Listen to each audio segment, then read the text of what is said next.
Salut, c'est technicien. Ici, nous avons le PCB d'un téléphone de Itel 2160. Observez vous-même. Je profite de cette vidéo pour vous montrer, pour vous donner la solution en ce qui concerne la température trop élevée, des erreurs de charge, en ce qui concerne donc le défaut de micro, en ce qui concerne donc le Itel 2160. Mais je me demande si les gens vont comprendre. Est-ce que nous n'allons pas faire pour le micro et après on va revenir sur les températures trop élevées? Chers techniciens, observez très bien ici. Donc, si toutefois vous branchez votre téléphone, si toutefois vous branchez le téléphone, vous allez voir qu'on dit pip pip erreur de chargement. Donc, c'est pour ce qui revient à dire que vous devrez voir entre le fusible et le cycle de charge. Regardez ce composant-là, il est un composant de 6 pattes. Donc, le problème c'est entre le fusible et le cycle de charge. Qu'est-ce que vous allez faire? Il suffit pour vous réchauffer ce composant à ne pas dépasser les 200 degrés Celsius ou, dans le cas contraire, remplacer le fusible. Il n'y a pas autre solution que ça. Donc, si pour ceux qui ont les difficultés de erreur de chargement, c'est ça qui est là. Maintenant, température trop élevée. Chers techniciens, pour ceux qui ont fait je vais expliquer pour ceux qui ont fait les test points, pour ceux qui ont étudié dans les test points, les termes abréviations sur un téléphone mobile que vous voyez, et pour ceux qui n'ont pas fait également. Pour ceux qui n'ont pas fait les termes et abréviations sur un téléphone, qu'est-ce que vous allez faire? Vous allez enlever ce composant-là. Vous savez, la plupart des téléphones, il y a ce composant-là. Vous allez enlever ce composant et vous allez le souder ici, entre la ligne négative et la ligne positive. Vous allez le souder ici, ici et puis ici. Je ne parle pas de la ligne positive, je parle de la ligne négative.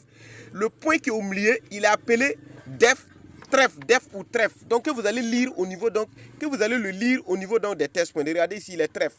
Donc ce point que vous voyez, il représente donc, il est la même chose que ce point. C'est pour faire comprendre que si lui-là, il a une difficulté, il est défectueux, la batterie va se décharger vite. Vous allez souder un fil ici et venir lier donc à son test point. Ici pour que ça reprend. Maintenant, c'est pour faire comprendre que si toutefois la température des batteries est trop élevée, c'est un problème qui est lié au niveau des résistances.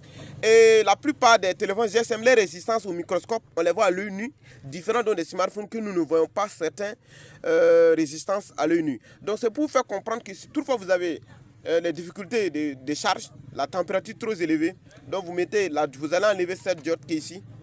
Voilà, vous allez enlever ça, observez très bien, vous l'enlevez ici et vous allez venir donc le souder ici. Et notre problème est résolu. Vous allez voir que l'appareil va commencer à charger sans la température des batteries trop élevée. Donc, en ce qui concerne les erreurs de charge, n'oubliez pas, revenez voir mes deux composants. Ils sont là juste pour la charge seulement. Maintenant, nous allons revenir sur des téléphones maintenant qui ont des difficultés de micro-enregistreur. Le cas de Itel 2160 qui ont des difficultés de micro-enregistreur. Observez très bien, ici c'est un micro-enregistreur. Vous pouvez studier le micro-enregistreur et que le téléphone ne fonctionne pas.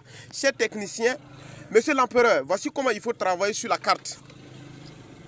Voilà comment j'ai fait cette vidéo spécialement pour monsieur l'empereur parce qu'il est très fier content de mes activités. Observez très bien. Si toutefois vous soudez ici et que ça ne travaille pas, chers techniciens, revenez ici. Regardez, je dis que chaque téléphone mobile est accompagné par des résistances. Regardez ici, nous avons la ligne positive et la ligne négative.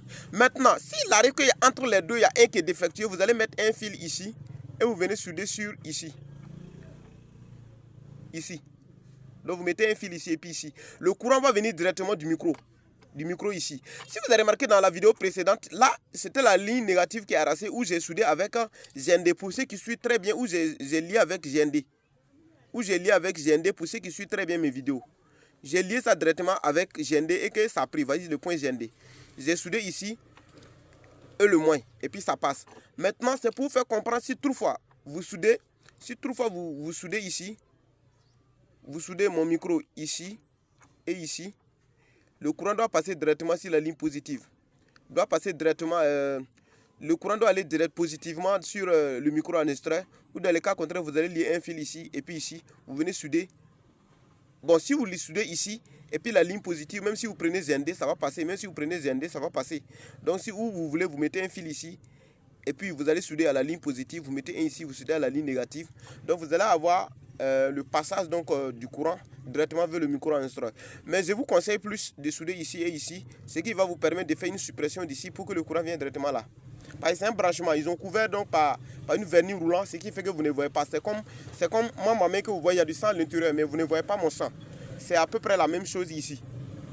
Voilà, donc pour ceux qui expliquent donc les erreurs de charge, Voilà, c'est pour vous cette vidéo. Pour ceux qui expliquent donc les défauts des micro-enregistreurs, c'est pour vous aussi cette vidéo. Si toutefois, il y a des 4 mètres où il n'y a pas une 4 mètres où il n'y a pas de résistance. C'est à vous de savoir où il est situé tout simplement. Voilà, donc c'est pour faire comprendre que c'est les résistances donc, du micro-enregistreur qui est ici. Au cas de Itel, pour le cas de Itel 2160. Je vous remercie et bien des choses aux gens de là où vous y êtes. Ici, nous respirons une aire technique à Bobo Dioulasso. Je vous remercie infiniment. Pour ceux qui ne comprennent pas, je vais tracer, vous allez voir. Je n'ai pas un stylo à côté pour tracer. Mais je veux que vous compreniez que c'est de là à ici. Donc, c'est une manière pour moi de vous faire comprendre que la soudure doit se passer. La soudure doit se passer de... Regardez très bien, pour ceux qui voient très bien, observez vous-même. La soudure doit se passer entre ça, observez vous-même. Voilà. Et regardez, entre la fin de cette résistance et de cette concentrateur. Observez très bien ici. Donc de là à là. J'espère que vous avez compris. Je vous remercie et bien des choses de là où vous y êtes. Donc n'oubliez surtout pas, il faut essayer de bosser très bien. Et essayer de faire donc les recherches sur les composants. Rien n'est fait ici au hasard, je vous en prie. Voilà, merci à tous ceux qui ont liké. Notre frère de Kinshasa, la province de Yoba, je vous remercie infiniment pour les likes. Et réfléchissez sur les cartes, ça vous fera du bien.